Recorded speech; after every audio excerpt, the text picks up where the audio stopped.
Imam Malik rahimahullahu ta'ala berkata kepada kita, manusia ni tuan-tuan, kalau nak jadi tenang, kena ada 4 benda. Ada 4 benda ni tenang. Yang tuan-tuan cari sekarang pun memang tenang. Sekarang ni pukul 9.30, hampir 5 minit lagi saya sudah berceramah 1 jam lebih. Ada tuan-tuan nak balik? Tak ada. Ada tuan-tuan rasa lemah aku ustaz ni? Tak ada lemas. Ada tuan-tuan rasa menyampah aku ustaz ni? Ada tuan-tuan kata aku ustaz ni pukul 11.10 tak berhenti aku belah. Kenapa kamu nak belah?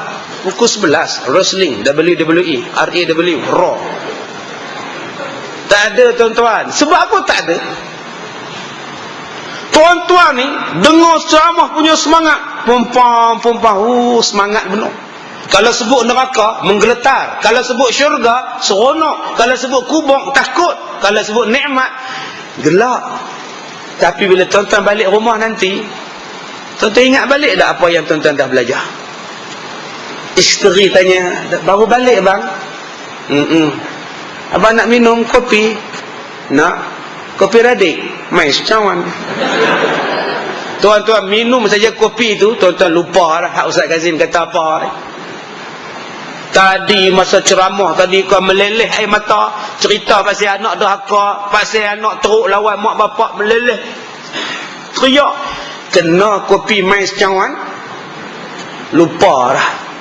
Isteri pula kata, abang pukul 12 tak mau tidur ke? Tinggal habis kopi tu, melompat masuk bilik, lupa dah cerita bab hal ataka hadithul ghasyiyah. Tadi masa cerita bab neraka kau duduk takut, mai tidur dah, lupa dah. Tuan-tuan, kita ni jatuh munafik dah. Kita ni jatuh dah munafik macam itu. Benda ni berlaku pada 2 orang sahabat, namanya Hanzalah. Jadi dekat sahabat Nabi namanya Hanzalah, duduk di tangga masjid, duduk menung sambil menangis. Bukan menangis main-main, menangis sungguh-sungguh.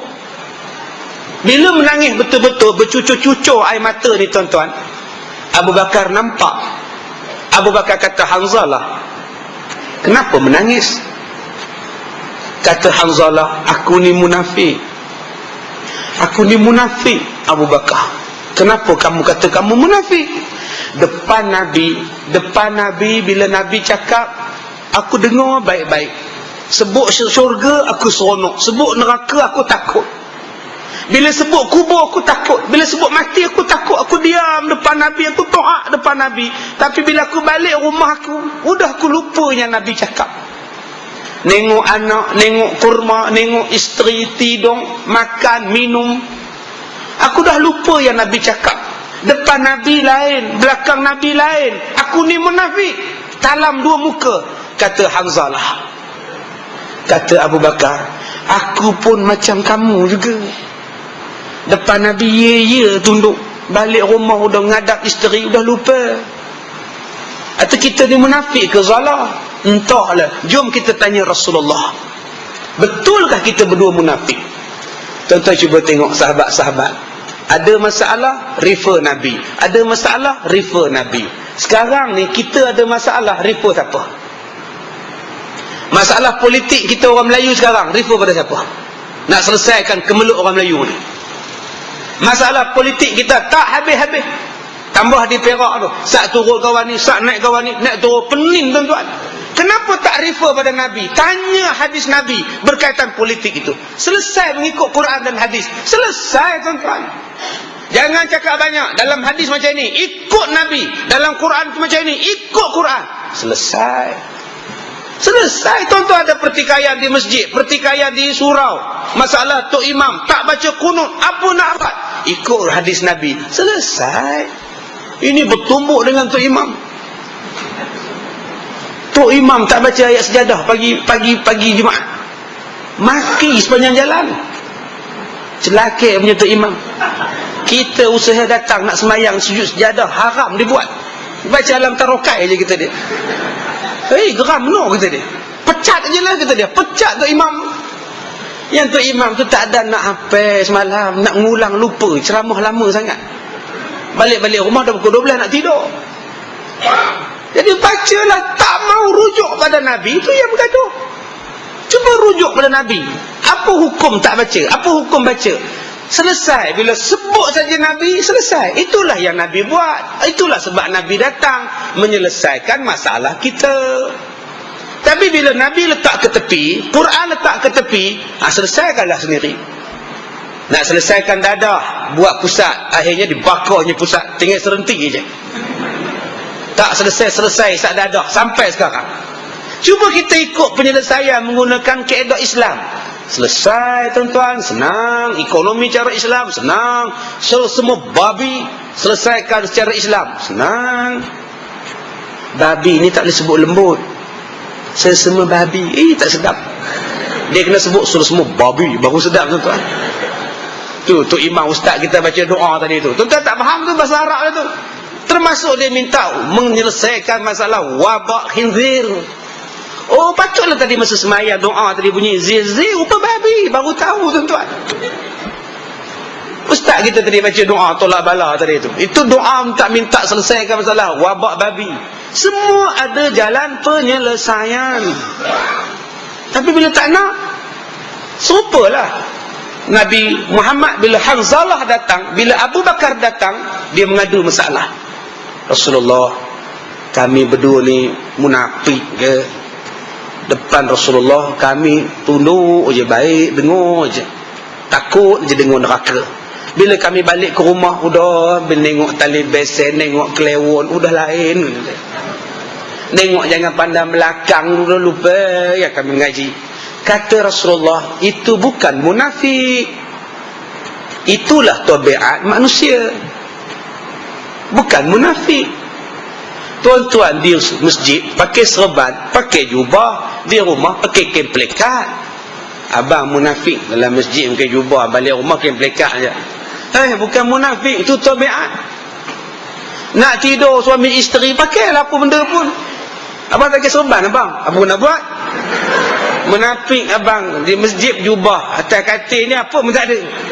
Itu bukan munafik, itu tabiat. Ya Allah, tabiat manusia macam itulah. Ada masa ingat, ada masa lupa, ada masa semangat, ada masa tak semangat. Kalaulah tuan-tuan ingat mati 24 jam, tak makan nasi tuan-tuan. Makan nasi mat. Tak. Kenapa makanlah? Takut mati. Tak ada tuan-tuan. Tak ada. Tadi cerita tajuk ceramah alam barzah. Habis-habis ceramah jamuan berebut tuan-tuan belakang. Tu dia tolong ni minta, orang ni minta ni nasi. Baru tadi ceramah bab mati. Tak ada tuan-tuan. Tu namanya tabiat. Silakan, kata Rasulullah. Habis tu Rasulullah, kenapa yang kami depan Rasulullah, kami ni baik semua? Jangan heran. Sebab masa kamu mengaji, malaikat datang jabat tangan dengan kamu. Sebab tu tuan-tuan sekarang rasa tenang. Ada tuan-tuan rasa tak tenang.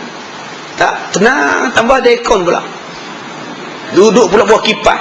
Ada dinding pula, Allahu Akbar. Habis meter tuan-tuan. Kita ni duduk tengah-tengah ni, betul lah dinding tak ada, tiang tak ada, suhati jugalah, kejap lunjur, kejap sila. Tapi orang yang ada dinding, atas kipas kepala dia pula, Allah, memang rehat, tenang. Nabi kata, malaikat datang jabat tangan. Ada orang tanya, Ustaz, macam makcik ni perempuan, malaikat pegang tak apa Ustaz? Tak apa. Atau malaikat tu laki-laki kot Ustaz? Laki pun tidak, perempuan pun tidak. Tak takutlah Ustaz kan, batal semayang. Harum tuan-tuan, kita ni tak faham. Benda asas malaikat tu, tidak jantan, tidak betina, tidak laki, tidak perempuan, nafsu pun tidak. Asas pun tak tahu, habislah.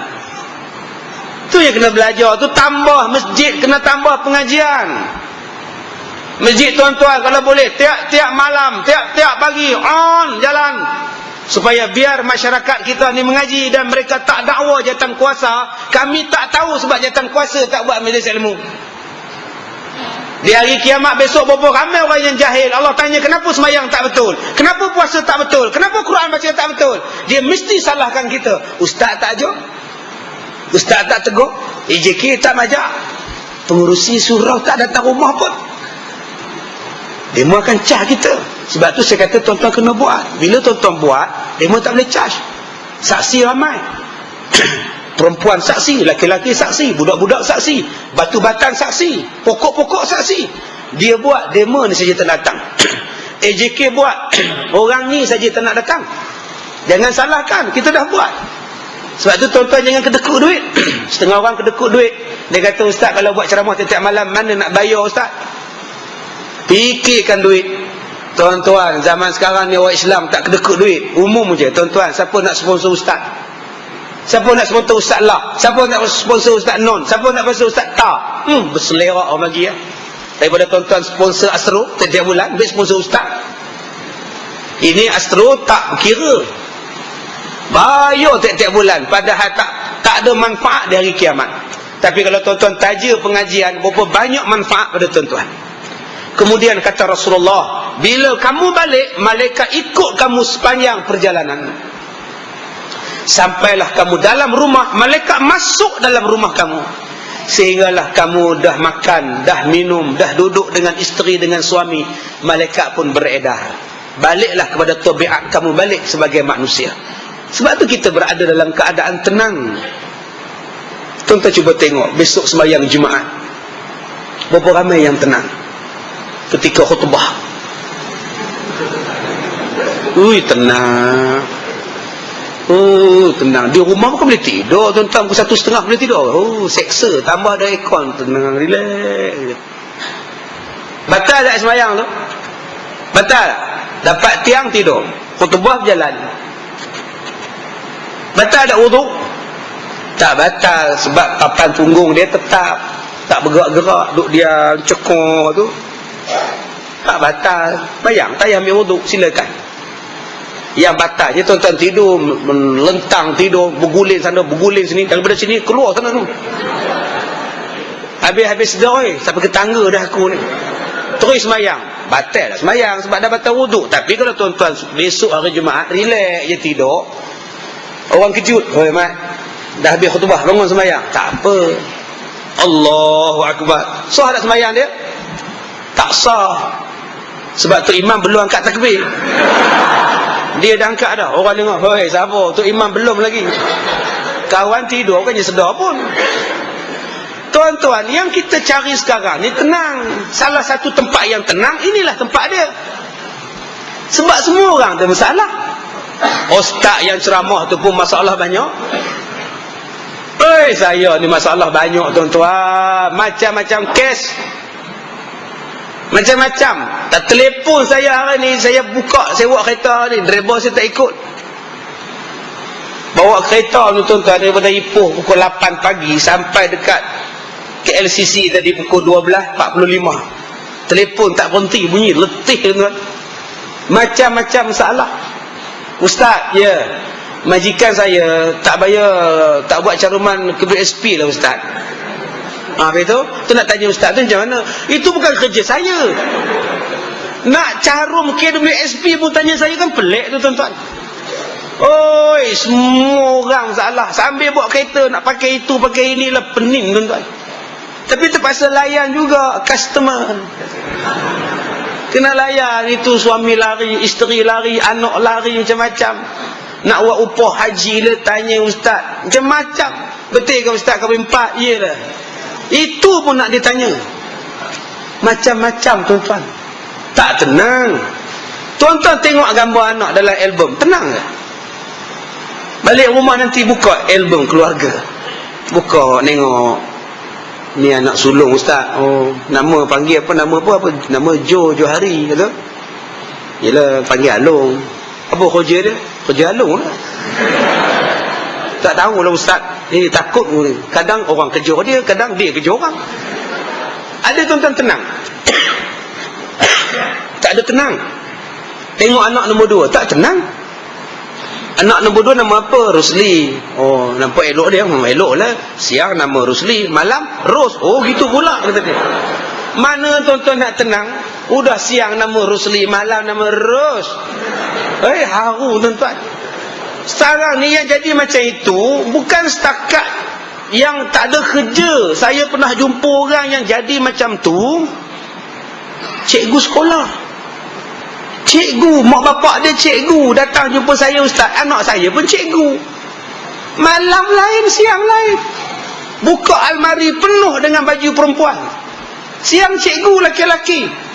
Bila malam kasut tumit tinggi, skirt. Ya Allah, tolonglah ustaz, macam mana nak buat? Duang alam, amfibia. Ni adik-adik katak juga ni. Hidup atas pun boleh, bawah pun boleh. Allahu Akbar. Dahsyat tuan-tuan, zaman kita hari ni tak tenang. Ada orang yang tak tenang, nak datang masjid tak tenang. Sebab orang bayar hutang tak nak bayar. Orang berhutang tak nak bayar. Kenapa kamu tak ke masjid? Aku tak boleh jumpa dia. Kenapa? Dia hutang aku tapi tak nak bayar. Buat macam kita pula hutang dengan dia. Garang je muka tengok kita. Tu yang aku malas datang masjid tu. Jatuh aku pula macam hutang dengan dia, padahal dia hutang dengan aku. Lantak je lah. Apa kira dia? Kamu semayang lah. Dia tak hutang, dia tak bayar hutang, dia menghadap Allah. Kamu kena semayang, mat. Apa mengsusahkan? Masalah dia memanglah aku susah. Kenapa? Yang hutang aku tu imam. Salah aku. Aku tak seronok nak berimamkan orang macam tu. Macam mana? Jadi tuan-tuan sekarang tak tenang. Dengan isteri pun tak tenang. Kerja belete tuan-tuan. Berapa harakat le? 4. Belete je. Tak tenang. Dia kira macam malam ni tuan-tuan boleh lambat. Belete tak belete? Kenapa lambat abang? Ustaz tu habis lambat. Yelah kalau ada habis lambat, awak baliklah cepat. Macam mana abang nak boleh cepat? Abang depan sekali. Tahu? Abang depan sekali ni mana boleh pergi? Malam besok tak ada kuliah, awal balik 9.30 dah sampai. Awal pula malam ni selalu lambat. Kadang-kadang kalau balik awal bagilah tahu, bolehlah siap kopi ke apa ke. Belete juga. Tak tenang juga. Ada isteri yang tak senang dengan suami. Suami diam dalam rumah. Abang, nasi dah siap, nak makan tak? Tak lah, cakap lah kalau nak makan, saya buatkan air ke apa ke. Tu ya ke tidak? Tak seronok makan nasi tak bercakap. Tambah bang. Tambah lah bang. Besok kerja. Tak tenang. Apa masalah orang tua ni? Sebab tu tuan-tuan, Imam Malik kata nak tenang ada 4. Yang pertama, kenderaan yang tangkas. Yang kedua, rumah yang lapang. Yang ketiga, pakaian yang cantik. Yang keempat, lampu yang menerangi. Duduk dalam gelap, tenang tuan-tuan. Lampu cerah, baru tenang. 4. Kenderaan yang tangkas, rumah yang lapang, pakaian yang cantik, lampu yang menerangi. Orang tanya pada Imam Malik, tuan pun tak ada kenderaan tangkas, tua je kudanya. Kuda tuan pun tua. Macam mana tuan kata kenderaan yang bagus, tuan pun tak ada kenderaan bagus? Kata Imam Malik, kenderaan yang bagus maknanya akal yang panjang. Kenderaan yang tangkas maksudnya ialah akal yang berfikir. Manusia yang nak tenang, manusia yang nak jadi hebat, manusia yang menggunakan akal, barulah hebat. Ada orang yang pelajarannya 18A1, pandai sungguh, dapat ijazah sana sini, tapi nak ikat tali kasut pun tak erti. Mai tuan-tuan, cuba tengok anak kita, periksa nombor 1 saja, tapi nak buka paip pun tak erti, nak masak nasi pun tak erti. Akal manusia ni Allah letak atas sekali. Sebab tu kita kena guna akal. Gunakan akal. Bila masuk dalam tandas, gunakan akal. Bila kita dah guna tandas, kita tarik pam. Kalau orang pakai, mesti selesa. Macam mana nak bagi selesa? Bersihkan tandas, ambil getah paip, cucikan tapak kasut, cucikan pasir, cucikan semua. Biar orang masuk selepas kita keluar, orang itu selesa. Itu namanya berakal. Berapa ramai yang tak ada akal? Usaha dia tak simbah, tak curah. Saya dia nak simpan untuk orang baru. Ini taklah akal punya. Manusia yang berakal, kalau masuk tandas, dia belum buka seluar, belum buka kain. Perkara yang pertama dia buat, dia cari selak dulu. Itu nama dia ada akal. Sebab ada masjid, tandas dia, selak ada, pintu tak ada. Kita masa-masa masjid, oh mana pintunya? Selak ada di bawah, pintu tak ada tuan-tuan. Ada masjid, pintu ada, selak tak ada. Apa nak buat kalau selak tak ada? Selak tak ada, pintu ada. Pen, cocok lubang dia. Sebab tu ada peedah pen. Jalan. Ustaz, kalau pen tak ada Ustaz, kunci motor, mak tak situ. Ustaz, kalau saya nak bersikap, mana ada kunci Ustaz? Itu yang satu tangan pegang pintu, satu pegang paip. Duduklah ngangkang di situ. Tuan-tuan tak susah hati kah? Sebab tu kita kena akal. Lepas tengok pintu dah clear, baru buka paip, barulah tenang. Oh, paip ada air, alhamdulillah. Baru duduk dengan tenang. Setengah orang dia tak tengok, dia kunci pintu, duduk relax, lepas tu baru dia buka sampai habis paip tu. Oh, sudah habis. Setitik pun tak ada. Tak susah hati ke tuan-tuan? Tu yang mula buka pintu sikit-sikit.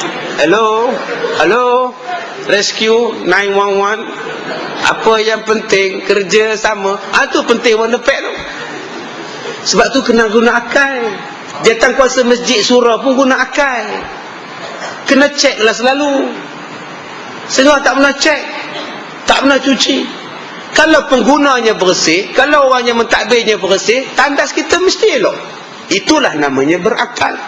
Serupalah kita letak kasut di luar. Kita letak di mana? Pakai yang mana? Setengah orang letak kasut di sini, dia cari di sini. Ini namanya tak ada akal. Bila nak tenang, kadang-kadang dia pinjam kasut orang, pergi tandas, dia tak pakai kasut dia. Kasut yang dia pinjam, turun hamba Allah tu pula. Sudah, lebuh pula dah. Lebuh dah. Bila dah lebuh kasut dia, dia mula cari kasut orang lain. Yang ni lebih kurang aku punya ni. Itu nama dia tak ada akal. Dah kasut kamu hilang, jangan kamu curi kasut orang lain. Kaki ayam belum jalan. Ustaz, ada akal ke kaki ayam Ustaz? Yelah, kamu mencuri. Habis itu kalau kasut hilang macam mana Ustaz? Bagi saya Ustaz, saya tak boleh terima Ustaz. Kenapa tak boleh terima pula? Kita datang semayang, dia orang mencuri kasut apa hand Ustaz? Sebab tu saya sejak itulah saya tak datang dah surau. Saya dah keputusan dengan isteri saya, tobat lahum saya tak datang. Bunyi pun lahum tuan-tuan. Surau tak salah. Tuan-tuan beli kasut selipar, tuan-tuan belikan pedai ayam, mangga, prak sekali. Dah selesai tak? Tak ada siapa nak curi kasut tuan-tuan. Ustaz, dia mau dengking Ustaz. Apa dia orang buat? Dia ambil gunting Ustaz. Kalau begitu jangan pakai kasut, datang je ke surau. Surau tak salah, orang yang salah. Datang sembahyang, jangan berkasut. Itu namanya panjang akal. Itulah orang yang tenang. Kalau tuan-tuan tak tenang, itu tandanya akal kurang. Buat benda yang bijak. Di rumah telur je ada. Suami tak beli ikan, tak beli ayam, tak ada udang, tak ada daging. Telur. Apa kau nak buat ni? Panjang akal. Goreng sebiji, buat kari 2 biji, masak kurma sebiji. 3 jenis lauk. Goreng, kurma, kari. Bila suami dia balik, ada lauk 3 jenis. Dia gagal kari, telur. Kurma pun telur. Eloklah. Itulah namanya akal. Serupalah tu imam, kalau dia berakal, dia baca ayat pendek-pendek kalau sembahyang. Nak baca ayat panjang-panjang, sembahyang seorang-seorang. Ni sembahyang berjemaah, elektrik tak ada, kipas panas, berpeluh sampai ke paha, dibaca pula 2 muka 1 rakaat. Ini namanya tak cerdik, tak bijak dan tak tenang. Orang tak tenang, dia pun tak tenang. Orang yang cerdik, orang yang ada akal, bila dengar saja budak menangis, imam akan pendekkan bacaan. Bismillahirrahmanirrahim. Inna a'tainakal kautsar. Budak menangis, tak tenang orang. Sebab tu imam kena cerdik.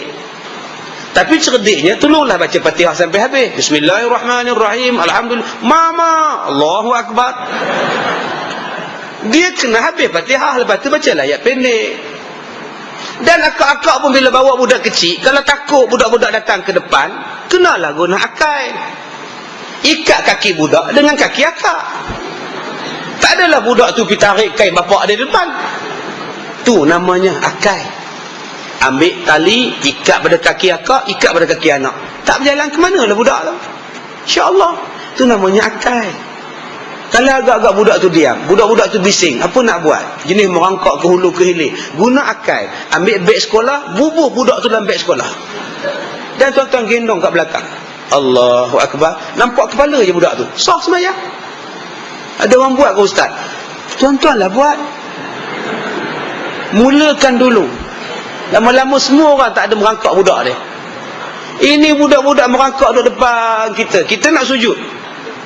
Kita jenuh buat isyarat. Budak tu pula apa syuk-syuk sampai duk isap ibu jari ni. Sebab tu kena bijak. Bubuh budak dalam beg. Ikat buh zip terus pun tak apa. Nampak mata budak tu. Tengah-tengah rukuk budak tu ke depan, buk jatuh. Lantak kamu mula. Boleh. Sebab kalau budak menangis dia tak khusyuk. Bukan setakat mak tu saja tak khusyuk, orang sebelah dia pun tak khusyuk. Dah tahu budak kuat menangis, bawa datang buat apa, menyusahkan orang betul budak ni. Tak khusyuk tuan-tuan. Sebab tu imam kalau dia guna akal, selesai masalah. Guna akal. Sebab tu nak akal yang sempurna, kena ada ilmu. Tuan-tuan nak tegur tu imam, guna akal. Tok imam ada tek cicak di tapak kaki dia. Tengah sujud, nak sujud nampak tek cicak. Apa nak buat? Subhanallah. Subhanallah. Dan tok imam kena guna akal. Apa hal dia ni subhanallah? Mesti ada apa-apa. Berhentilah sembahyang. Jangan tak berhenti. Subhanallah. Betul lah tahiyat awal apa subhanallah subhanallah pula. Subhanallah. Betul lah tahiyat apa lagi untuk ni? Subhanallah. Apa?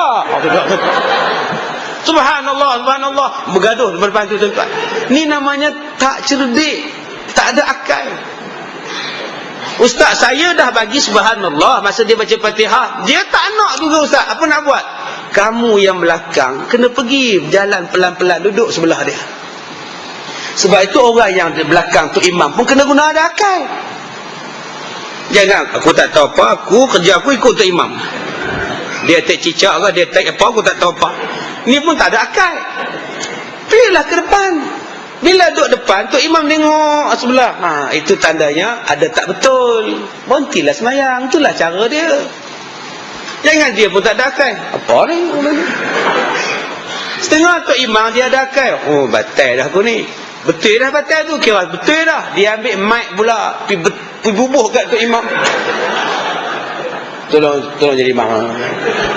Yang makmum kat belakang tu pun. Ini yang tak kena. Manusia yang nak tenang kena ada akal. Suami kalau nak tenang, duit tak cukup, akal panjang. Jangan merompak, jangan tikam nombor. Gunakan akal. Macam mana nak cari nafkah untuk isteri dan anak-anak. Berniaga pun boleh, semua boleh sekarang.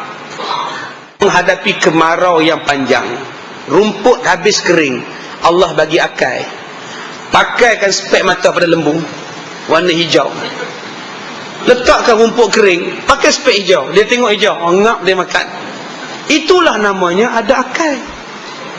Tuan-tuan naik motor, tengah-tengah jalan dalam hutan ke jauh tu, tayar pancit. Gunakan akal. Nak tumpang orang susah, nak tolak letih, nak bawa juga rosak tayar, rosak rim. Tuan-tuan buka tayar tuan-tuan, tebaskan lalang-lalang, tuan-tuan sumbat dalam tayar, pasang balik, jalanlah tuan-tuan. Tu namanya berakal. Nak tenang, tolong berakal. Ustaz, ya saya selalu pakai kipas ni ustaz. Habis tu koyak selalu ustaz. Tak jenis tak tahan, bukan macam kipas dulu-dulu ustaz. 2 kali kipas koyak ustaz. Tak tahulah zaman sekarang ni. Kalau gitu jangan begitu. Letakkan kipas macam ni, apa pusing macam itu? InsyaAllah takkan koyak. Tu namanya akal.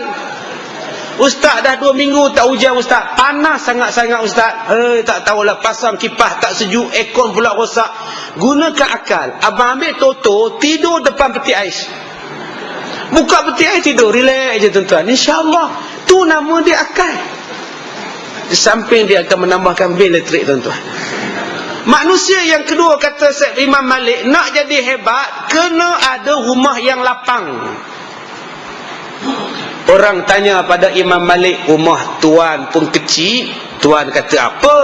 Rumah yang lapang bukannya rumah besar. Rumah yang lapang ialah sabar.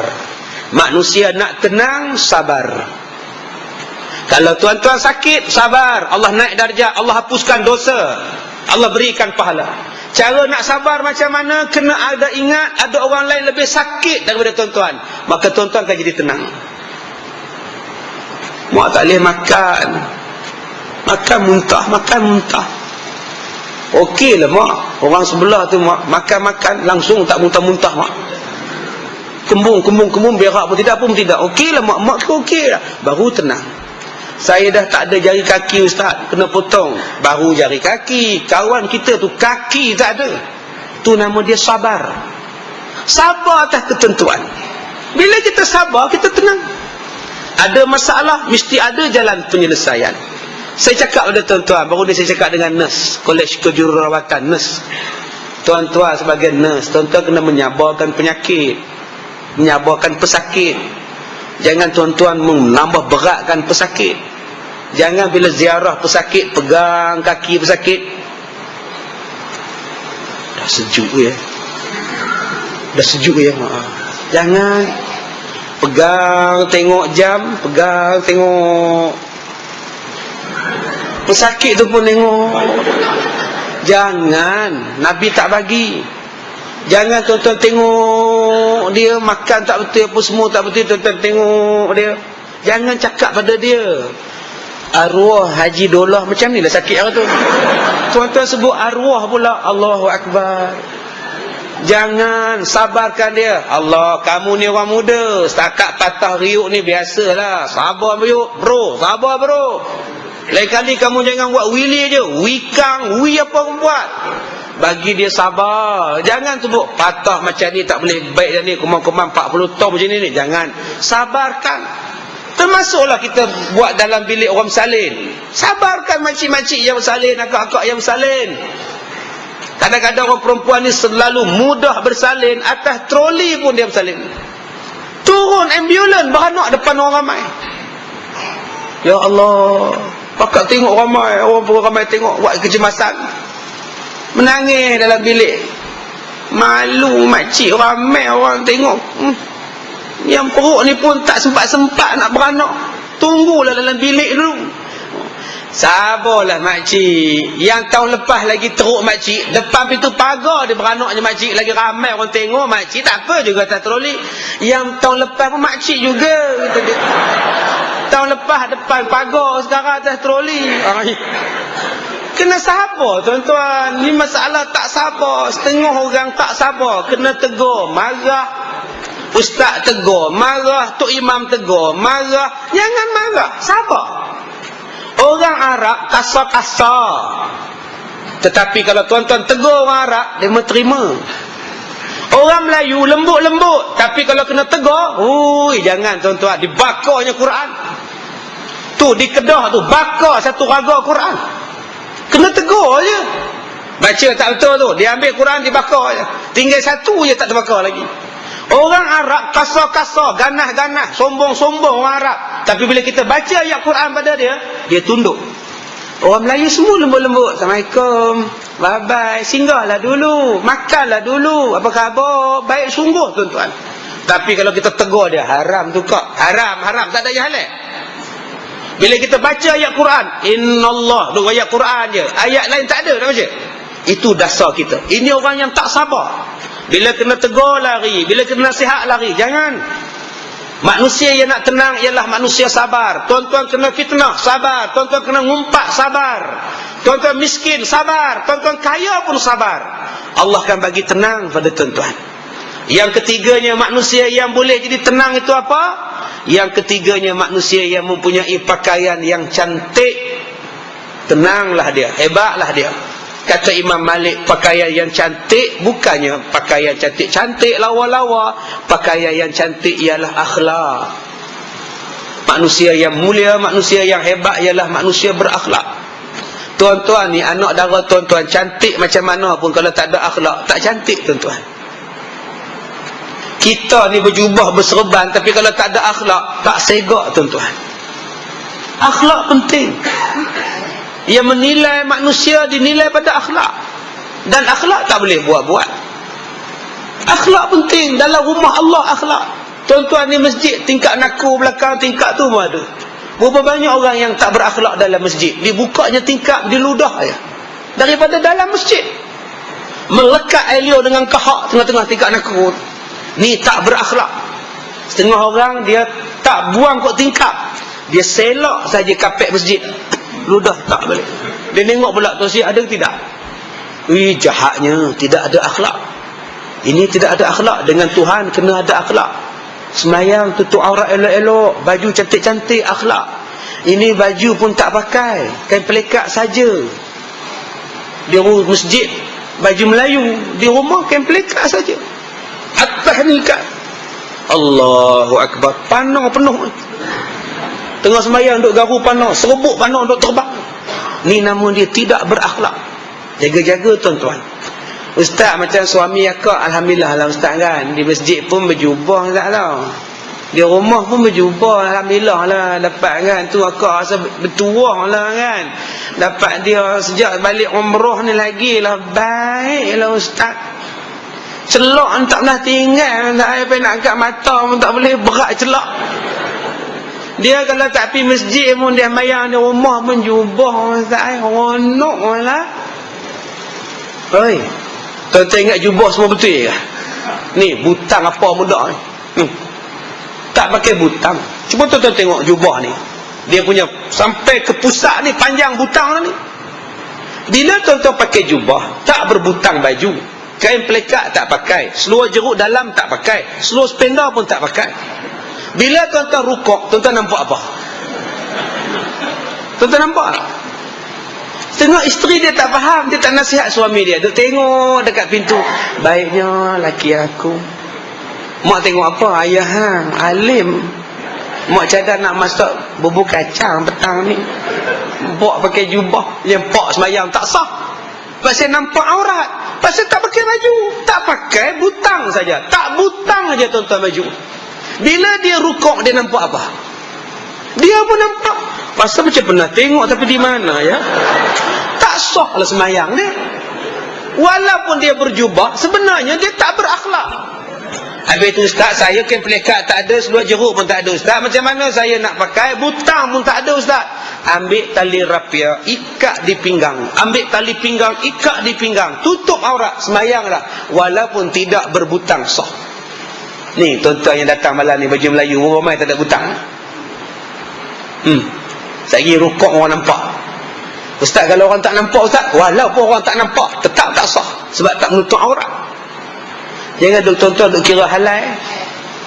Semayang-semayang lipat kain telekung, tengok-tengok terkoyak tam belakang. Loh, koyak pula kain telekung aku. Tak apa, orang tak nampak, kira halal. Dia simpan. Tak ada kira halal. Wajib ulang balik semayang.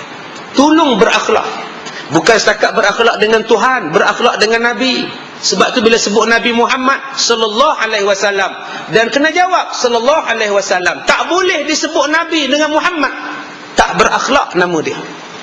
Berakhlak dengan mak bapak, berakhlak dengan isteri, berakhlak dengan jiran, hatta kucing pun kena berakhlak. Nabi kata kalau anjing tengok kamu makan, bagi anjing tu makan. Sampai macam tu tuan-tuan. Ini tuan-tuan berakhlak tak dengan kucing. Tuan-tuan makan ikan, kucing datang. Nyau. Tuan-tuan ambil tulang ikan, bagi dekat dia. Tulang. Kucing tengok, tak mana aku nak makan. Dia fikir. Tuan-tuan tak berakhlak dengan kucing. Tak kena. Nak tidur pun berakhlak. Nak bersin berakhlak. Nak kentut pun berakhlak. Ni dah usaha kentut cari orang. Nak tengentuk di bawah tu, lari pergi di atas, saja lepas di atas, turun balik. Subhanallah. Itu namanya tidak berakhlak. Orang macam ni bukan mewarisi sifat Rasulullah. Tuan-tuan berakhlak tuan-tuan, malaikat doa pada tuan-tuan.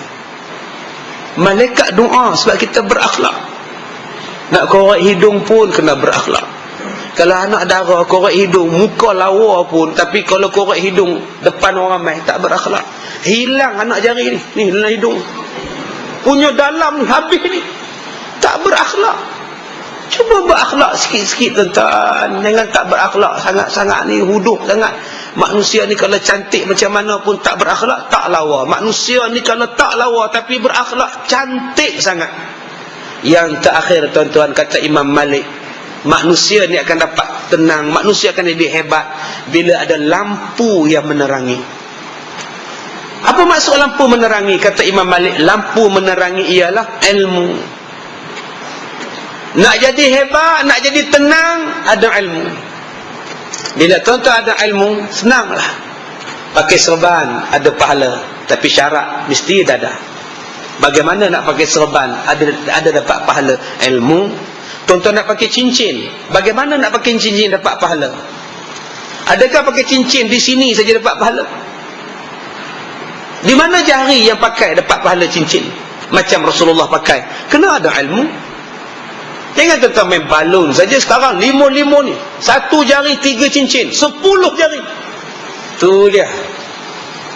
Kenapa pakai cincin banyak? Rasulullah pun pakai. Rasulullah pakai jari mana? Kena buat betul-betul. Ketika tuan-tuan qiyam, semayang kita macam mana? Kedudukan perut kita atas tangan ke, atas dada ke, atas pusat ke, atas tangan ke bawah ke? Yang Nabi buat macam mana? Ilmu. Kalau tidak, tak diterima tuan-tuan. Tuan-tuan cuba tengok yang saya sebut dalam CD tu. Berapa ramai yang semayang tak sah sebab tak angkat takbiratul ihram dengan betul. Angkat tak betul. Allah Akbar tak bunyi.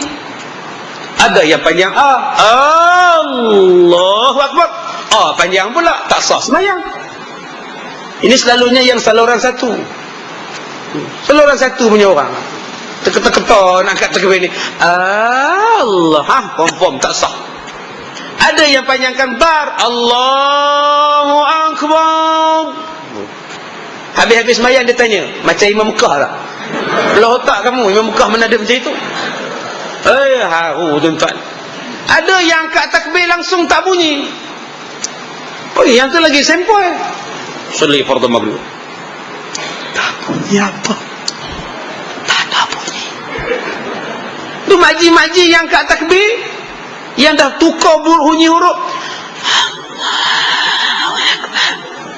Itu nama dia jangan pandang belakang.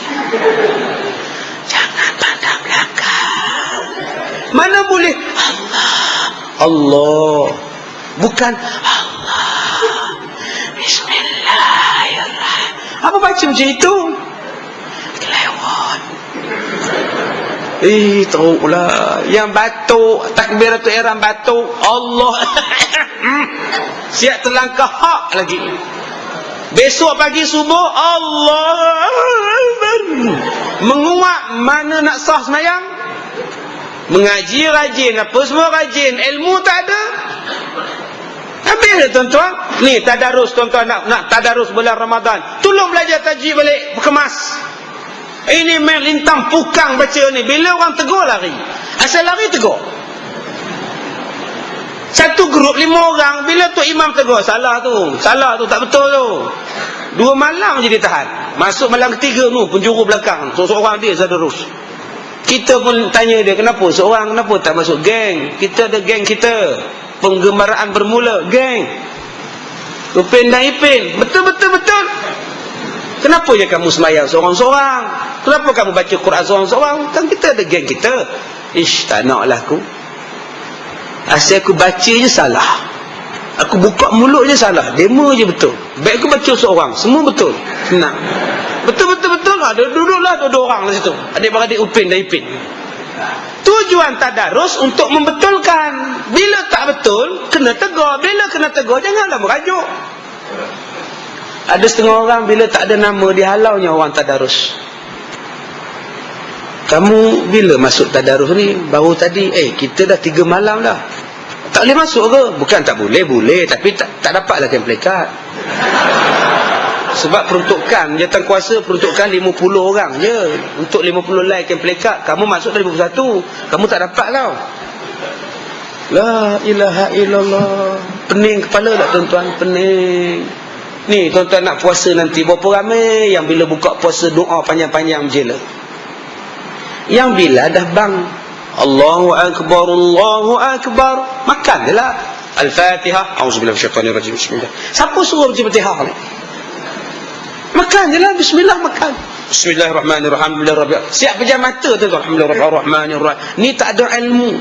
Bila dah habis 5 minit doa, baru dia cari kurma. Mana kurma saya? Tok Imam bacalah doa, kami nak makan. Ada tuan-tuan yang jenis macam tu, dia tak faham. Bila buka puasa, makan. Apa nak doa-doa lagi? Panjang-panjang, doa pendek sudah lah. Ini Al-Fatihah, A'udzubillahi minasyaitanir rajim. Tak betul tu. Kena faham tuan-tuan. Setengah orang bila buka puasa, lauk dah siap. 4 jenis lauk, tembikai spirin, kurma spirin, ayak tu dia. Bila buka puasa, pengurusi pesan, tuan-tuan, kita buka puasa ni minum dulu dan ambil kurma makan ya. Nasi kita makan selepas sembahyang maghrib ya. Kerjasama tuan-tuan, dia ucapkan terima kasih lah ya. Tolong makan kurma je ya. Nasi dah hidang, lauk dah hidang, tiba-tiba makan kurma je. Agak-agak sembahyang kan khusyuk tak? Tambah pula meja tu apa ya? Ayam 3 ketul, yang tu 4 ketul. Tak boleh, aku mesti ambil yang tu 4 ketul. Bila tuan-tuan sembahyang, khusyuk tak? Yang sah depan tak khusyuk. Macam mana aku duduk depan ni? Lambat aku. Habislah. Yang paling tak khusyuk hak belakang, tepi tempat orang duk hidang nasi. Alhamdulillah belakang sekali. Habis-habis sembahyang aku tiba dah. Tok Imam pun tak khusyuk. Takkan depa tak simpan kat aku Tok Imam. Tu yang Tok Imam relax tu. Pasal dia dah agak dah, depa simpan untuk dia. Kan tak khusyuk tu tuan-tuan. Di manakah letaknya hadis Nabi bila makanan dah hidang, malun dulu. Kalau tak nak balun, simpan dalam periuk. Lepas mas mayang baru hidang. Tolong buat betul-betul. Ustaz, kita dah buat dah tahun lepas Ustaz. Kita jamu kurma dengan air dulu Ustaz. Lauk kita simpan dalam periuk Ustaz. Lepas sembahyang maghrib baru kita hidang Ustaz. Masalah hari tu Ustaz, lauk dengan periuk kena curi Ustaz. Itu pun satu hal juga. Ini tuan-tuan, semua benda kena ada ilmu. Tak ada ilmu, tak baik. Yang Nabi kata, penceramah yang baik, pendakwah yang baik, 4 juga. Tolong bagi seronok orang bila berdakwah. Basyiru, bagi orang suka dengar ceramah. Nanti nak datang lagi nak datang lagi nak beramal lagi. Ini penceramah yang bagus. Basyiru. Jangan tiba pompang, aku nak balik tak balik. Orang tak seronok, lama-lama orang tak datang. Bila ustaz ni datang, dia datang. Bila ustaz tu pun tak mau datang, dia ni tengking-tengking, tak suka. Ini bukan penceramah yang baik. Penceramah yang baik bagi orang seronok. Yang kedua kata Nabi, penceramah yang baik jangan bagi orang pecah belah. Biar orang berhimpun dalam masjid, keluar daripada masjid pun satu. Duduk dalam masjid pun bersatu, keluar daripada masjid pun bersama-sama. Jangan pecah belah. Yang ketiga, penceramah yang baik ialah senangkan anak-anak muridnya. Dengan bahasa yang senang faham, dengan mereka senang amalkan apa yang dia cakap. Jangan guna bahasa tinggi-tinggi, nanti dia pun tak faham. Kita hendaklah pragmatik di dalam menjalankan era globalisasi. Orang kampung faham apa? Pragmatik tu apa, Mat? Para tu dah nak mati lah, fahamlah. Mereka tak faham, tuan-tuan. Penceramah yang baik bila cakap dengan tadika, cara tadika. Baik adik-adik, anak-anak Nabi ada 7 orang, 3 laki-laki, 4 perempuan. Boleh adik-adik? Boleh. Itu tadika. Jangan tuan-tuan bercakap pada budak-budak tadika, kita hendaklah mempertamakkan. Sudah tuan. Terkejut budak tu, tak kena. Dengan budak-budak sekolah anda, dengan dia kena sambut budak sekolah rendah. Kita hendaklah hormat kepada mak bapak. Nampak dia sambut, nampak tu sekolah rendah. Untuk sekolah menengah, dengan cara menengahnya, dengan cara kadang-kadang kena cerita pasal menyanyi, kadang-kadang kena cerita contoh-contoh bahasa demo. Hello bro, cayalah bro. Besar gila. Itu orang muda punya. Semua gila belaka. Kecil pun gila, besar pun gila. Itu orang muda. Untuk orang tua-tua, bahasa orang tua-tua. Untuk orang ilmiah, kena ilmiah. Sebab tu Nabi kata, senangkan mereka. Yang keempat, jangan susahkan mereka. Itulah penceramah yang baik. Saya tak nak menyusahkan tuan-tuan, sebab saya penceramah yang baik. Penceramah yang baik tak menyusahkan. Sebab tu saya nak berhenti. Dah pukul 10 suku. Dah 2 jam. Bila nak habis orang tua ni menyusahkan aku betul. Sebab tu saya nak berhenti dah. Tuan-tuan saya tengok jam je. Jadi tuan-tuan, cukuplah sekadar itu. Saya ni dah berceramah ke Malaysia. Seluruh Malaysia ni tuan-tuan dah 18 tahun. Inilah pertama kali saya sampai di Selayang ni. Jadi kalau tuan-tuan nak jumpa balik, tunggulah 18 tahun lagi, ya. InsyaAllah. Jadi tuan-tuan, seperti mana yang Tuan Pengerusi umumkan, saya sekarang sedang menjalankan sekolah saya untuk tuan-tuan yang nak duduk di pondok. Sepanjang bulan Ramadan ni saya alu-alukan. Pondok saya ada 50 buah. Penuh semua dah. Satu pondok boleh muat 4 orang. Semua dah penuh. Tuan-tuan tak payah duduk penuh. Tapi kalau tuan-tuan nak duduk bulan Ramadan, kita buka. Jadi aktiviti sepanjang bulan Ramadan, pagi 9.30 sampai 12, pengajian kitab, 5 buah kitab. 3 petang sampai 4.30 petang, tadarus. Kemudian buka puasa semua, sembahyang tarawih 10 rakaat. Kemudian tazkirah. Kemudian 4 pagi bangun, buat tahajud semua, sambung lagi 13 rakaat sampai sahur. Kemudian sahur, sembahyang subuh dan kuliah subuh. Habis pukul 7 balik. Itulah rutin tiap-tiap hari. Jadi siapa yang nak boleh masuk, tiada yuran dikenakan. Makan sahur disedia, buka puasa pun disediakan. Yang saya tak sedia, makan tengah hari. Ya, yang tu saya minta maaf lah, kami tak masak. Tengah hari bulan puasa kami tak masak. Siapa yang nak boleh hubungi saya 5260321. Tetapi bilik kelamin penuh. Bilik suami isteri full house. Kalau suami isteri nak masuk, isteri bilik lain, suami bilik lain. Okey, yang itu. Yang pesan lah. Yang kedua, disebabkan permintaan terlalu banyak, kita akan buka lagi pondok sebanyak 29 buah pondok. Jadi saya baru buka 2 hari je. Tadi saya punya pembantu beritahu dah 20 pondok orang beli. Tinggal lagi 9 buah. Kalau tuan-tuan nak wakaf atau nak duduk di pondok, pondok moden ya, siap dengan aircon, tile, plaster ceiling semua ada ya. Tuan-tuan jangan faham atap genting tak rumbia ya. Pondok kita orang jangan fikir pula tandas jauh di belakang ni, jangan. Ya, tile semua macam hotel tuan-tuan, macam hotel. Jadi ada lagi 9 buah pondok yang tuan-tuan boleh wakaf ataupun tuan-tuan beli. Jadi saya buka peluang pada tuan-tuan boleh duduk di sana kalau nak. Dan untuk tahun depan saya akan buka Mahat Tahfiz Al-Quran bermula tingkatan 1. Jadi siapa yang nak hantar anak dia pun boleh, tetapi temu duga dulu. Kita cuma ambil 30 pelajar baru sahaja. Jadi semua tu tuan-tuan boleh hubungi 526-0321-05 ya, 05-526-0321. Jadi tuan-tuan yang mana nak bagi sumbangan untuk sekolah saya boleh.